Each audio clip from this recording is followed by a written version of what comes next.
Hello, বল। আপনি কি বলছেন?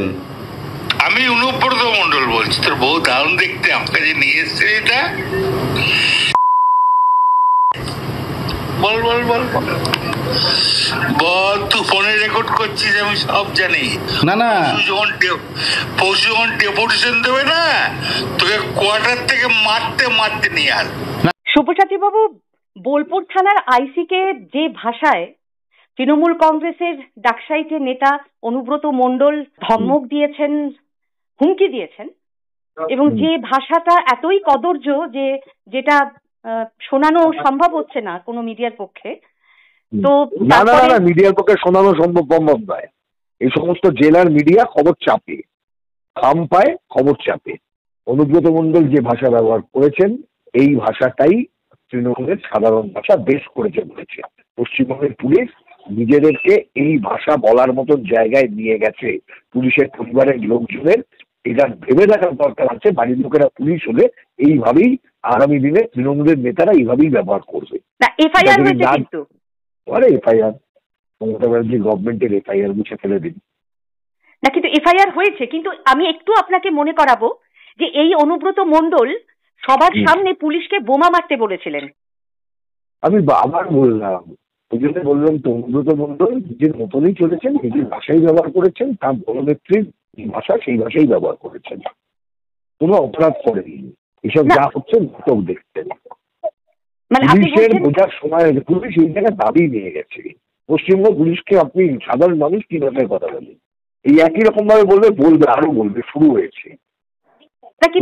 যদি নিজের সম্মান না রাখতে পারে তার দায়িত্ব পুলিশের। এই পুলিশের প্রতি কোনো সহানুভূতি নেই আমার। না, কিন্তু এখানে একটু তো আমরা দেখতে পেলাম সঙ্গে সঙ্গে একটা এফআইআর হয়েছে। পুলিশ সুপার নিজে বলেছেন যে আমরা ব্যবস্থা নিচ্ছি। পুলিশ সুপার মমতার ঠাকুরবাবুদেরকে সুপার বলে সম্মান দেবেন না। ওরা ওই অনুব্রত মণ্ডল যে ভাষাটা বলেছে না, এই ভাষাটা শুনতে জন্য সব পুলিশ এই মুহূর্তে নিজেদেরকে প্রস্তুত করে ফেলছে পশ্চিমবঙ্গে। না, তাহলে আপনি বলছেন 2026-এ ইলেকশন বলে তৃণমূল কংগ্রেস এত দ্রুত ক্ষমা চাইতে বলল? তৃণমূল কংগ্রেস ক্ষমা চাওয়ার কোনো মূল্য নেই। ওটা একটা দল। মানে আপনি কখনো দেখেছেন পুঁইশাকের ক্যাশ মেমো? তৃণমূলের ক্ষমা চাওয়া কোনোদিন দেখেছেন? পুঁইশাকের ক্যাশ মেমো দেখেছেন? স্যান্ডো গেঞ্জির বুক পকেট দেখেছেন? দেখেননি তো। তৃণমূলের ক্ষমা, তার আবার মূল্য মমতার মুখের কথা অনুব্রত ব্যবহার করেছে। ওদের কোনো রকম নেই। পুলিশের ক্ষেত্রে কোনো দরদ দেখাবেন না, দয়া করে বন্ধ করে দিন। ওরা নিজেদের করবেন, দেশ সামলান। ওরা তৃণমূলের চাকর বাকরে পরিণত করেছে নিজেদেরকে। না, এই ভাষাতেও উনি আগেও নানান রকম ধমক দিয়েছেন, সেটা মিডিয়ার সামনে উনি কেন বলছেন? ওই ভাষা তৃণমূলের উপরের নেত্রী থেকে শুরু করে সব ব্যবহার করে। অনুব্রতকে আলাদা করবেন না, সংলাস করবেন না। এটাই তৃণমূল। বাংলার ভদ্রলোকেদের বোঝার সময় হচ্ছে এটাই তৃণমূল। তার মানে বলছেন আরো শুনতে হবে, শুরু হয়েছে। ওরা বলবে, চাকর বাকররা শুনবে, কি অসুবিধা আছে? 5 লাখ টাকা তুলেছো, গরুর টাকা তুলেছো, 500 টাকা তুলেছো, আজও বিসিআর গেট থেকে টাকা ওঠে, সেই টাকা তৃণমূল বিজেপি দুজনে পায় বীরভূমে।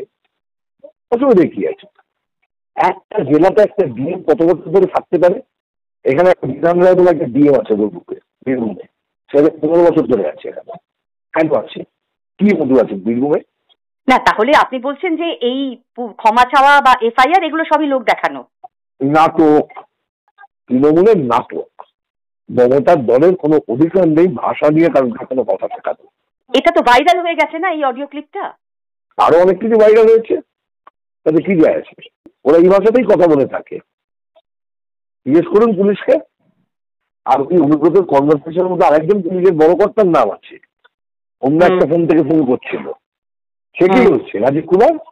অনুব্রত যখন সাধারণ মানুষকে ধমক দিত, রাজা কেস দেবে, এই দেবে, তাই দেবে, তখন কোথায় বলক ছিল আপনাদের?